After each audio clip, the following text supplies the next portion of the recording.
du logement en Côte d'Ivoire. Daouda, on part à l'axe 2 avec vous. De nombreuses questions, justement. Petite question aussi, l'axe 1. Bon, on revient et puis vous réagissez sur le 2. D'accord.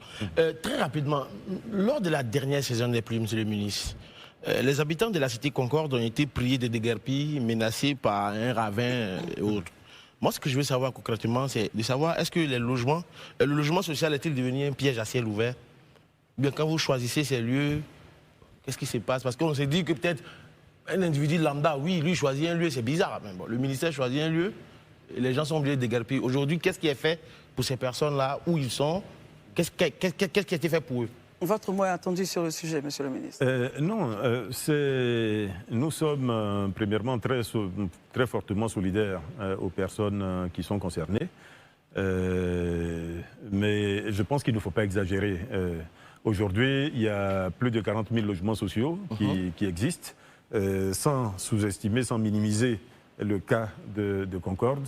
Et il s'agit principalement de quelques dizaines de bâtiments. La première chose que l'État a fait, c'est d'épargner des vies humaines, d'éviter qu'il y ait des accidents là-bas.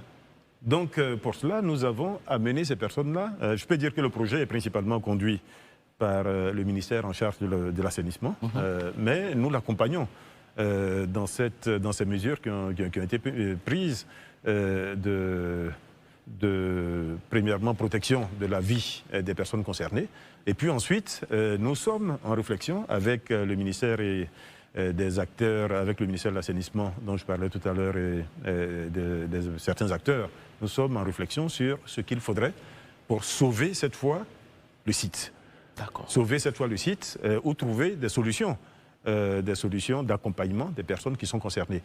C'est un projet heureusement étatique, c'est un projet qui a été réalisé par l'ex-SICOGI, donc de toutes les façons, devenu ANA aujourd'hui, donc de toutes les façons, il y aura une solution. La solution, ça va être de trouver la parade pour bloquer l'effritement qu'il y a dans le ravin, consolider complètement les parois et sécuriser définitivement les habitations qui sont le long de ce ravin. Sinon, l'État trouvera des solutions.